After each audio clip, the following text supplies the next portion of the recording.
আমাদের কাছে অনেক পেশেন্ট এরকম আসে যে প্লাস্টিক সার্জনের কাছে এসেছি, তাহলে স্কার আবার কিসের? স্কার তো থাকার কথা নয়। এটা আমাদের মনে রাখা খুব ইম্পর্ট্যান্ট যে এরকম কোনো সার্জারি পৃথিবীতে নেই যেটা কিনা সার্জারির পরে কোনো রকম স্কার থাকবে না। স্কার কম বেশি সব সার্জারিতেই হয়। এইবারে প্লাস্টিক সার্জারি এমন জায়গায় ইনসিশনস নেয় যে জায়গার ইনসিশনসগুলো হিডেন হয়, যেমন হেয়ার লাইনের পেছনে, চুলের মধ্যে, বা এমন একটা জায়গায় ইনসিশনটা দেওয়া হয় যেটা কিনা চোখে পড়ে না। এর পরে প্লাস্টিক সার্জারির দ্বারা যে স্কারটা হয়, সেই স্কারটা কিছু সার্জিক্যাল প্রিন্সিপালস ফলো করা হয় যাতে স্কারটা পরে খুব বেশি যেন চোখে না পড়ে, এই রকমভাবে করা হয়। কিন্তু স্কার হবে না একদমই প্লাস্টিক সার্জারি করলে, এটা কিন্তু একদম ঠিক নয়।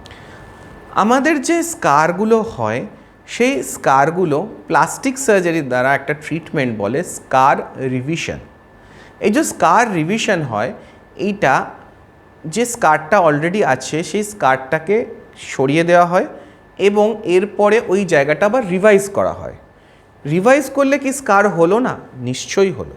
কিন্তু সার্জিক্যাল প্রিন্সিপালস ফলো করে টেকনিক্যালি যে নতুন স্কারটা হয়, সেই স্কারটা কিন্তু আগের স্কারটার থেকে অতটা খারাপ দেখতে হয় না, চোখে পড়ার মতো হয় না।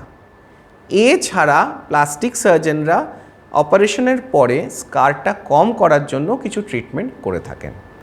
অপারেশনের পরে জেনারেলি যখনই উন্ডটা শুকিয়ে যায়, তখন কিছু ট্রিটমেন্ট হয়।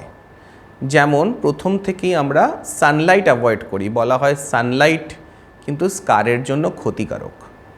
সানস্ক্রিন অ্যাপ্লাই করা হয়, ফেসে হোক, হাতে হোক, যেখানে হোক। 2 নম্বর হচ্ছে কিছু কম্প্রেশন ব্যান্ডেজ হয়, কম্প্রেশন ড্রেসিং, সেটা ইউজ করা যেতে পারে। সিলিকন থেরাপি খুব কমন। সিলিকন থেরাপি দিয়ে আমরা সিলিকন শিট লাগাই, তাতে কিন্তু স্কারিংটা কম হয়। এছাড়া ময়শ্চারাইজার্স, স্কারের ময়েশ্চার কোয়ান্টিটি বেশি থাকলে স্কারিংটা ভালো হয়। এছাড়া আমাদের কিছু অয়েন্টমেন্টস পাওয়া যায় যেগুলো স্কারিং কিছুটা কমায়। তাছাড়া অত্যাধুনিক লেজার ট্রিটমেন্টস তো এখন আছেই, যাতে কিনা স্কারটা অনেকটা কমে যেতে পারে। স্কারিংয়ের কোনো সাইড এফেক্ট সেরকম হয় না। স্কার যখন ট্রিটমেন্ট করা হয়, ডিপেন্ড করে কার স্কিন কীরকম, অ্যালার্জি কিছু আছে কি না, কোনো রিয়াকশান কিছু আছে কি না।